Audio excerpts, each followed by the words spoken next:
আজ প্রায় 2 যুগ পরে বগুড়ায় এসে অত্যন্ত ভালো লাগছে। আমি প্রথমেই শ্রদ্ধা ভরে স্মরণ করতে চাই শহীদ রাষ্ট্রপতি জিয়াউর রহমান এবং আমাদের গণতন্ত্রের মা দেশনেত্রী বেগম খালেদা জিয়া। তাদের স্মৃতির প্রতি শ্রদ্ধা জানিয়ে আমি আমার বক্তব্য শুরু করতে চাই। ধন্যবাদ জানাতে চাই সিএসএফ চাইল্ড সাইট ফাউন্ডেশন গ্লোবালের সকল সদস্যকে, যাদের অক্লান্ত পরিশ্রমে আজ বিভিন্ন শিশু কিশোররা তাদের প্রকৃত চিকিৎসা অর্জন করে সুযোগ্য নাগরিক হিসেবে নিজেদেরকে গড়ে তুলতে পারছে। আমরা একটা প্রজেক্ট দেখলাম, শিশু স্বর্গ, সত্যি অভাবনীয়।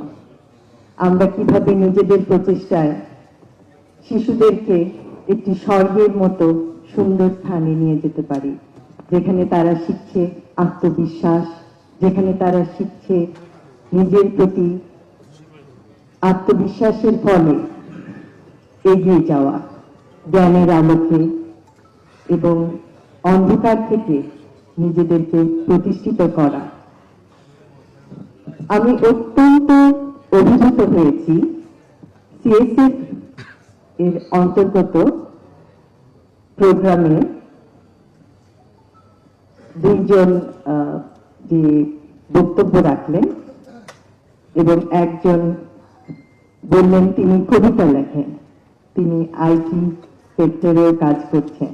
আমি সত্যি তাদের জ্ঞান এবং তাদের প্রচেষ্টা আশা করব যে তারা ভবিষ্যতে আরো উন্নতি করবে এবং সবার কাছে একটি উজ্জ্বল দৃষ্টান্ত হিসাবে থাকবে। আমরা বিশ্বাস করি যে শিশুরাই জাতির ভবিষ্যৎ। আজকের শিশু হবে আগামী দিনের দেশ গড়ার মহান সৈনিক। এবং আমাদের যে পরিকল্পনা আছে, আমাদের রাজনীতি সুষ্ঠু পরিকল্পনার রাজনীতি। এবং আপনারা হয়তো জানেন যে সুস্বাস্থ্য বিভিন্ন জেলায় কিভাবে ছড়িয়ে দেওয়া হবে আমাদের পরিকল্পনার মাধ্যমে, এবং শিক্ষা ব্যবস্থায় one tap one teacher, happiness, শিক্ষার সাথে হ্যাপিনেসকে কিভাবে যুক্ত করা হবে, এবং এরকম বিভিন্ন প্রকল্পের মাধ্যমে জাতিকে স্বাস্থ্য, শিক্ষা এবং ক্রীড়া ক্ষেত্রে আপনারা দেখবেন যে আমাদের পরিকল্পনায় আছে বিভিন্ন জেলায় ক্রীড়া প্রতিষ্ঠান গড়ে তোলা, যার মাধ্যমে সমস্ত শিশু কিশোররা পাবে খেলাধুলার স্বাদ এবং এইভাবে তারা স্বাস্থ্যে, শিক্ষায়, ক্রীড়ায় এগিয়ে যাবে।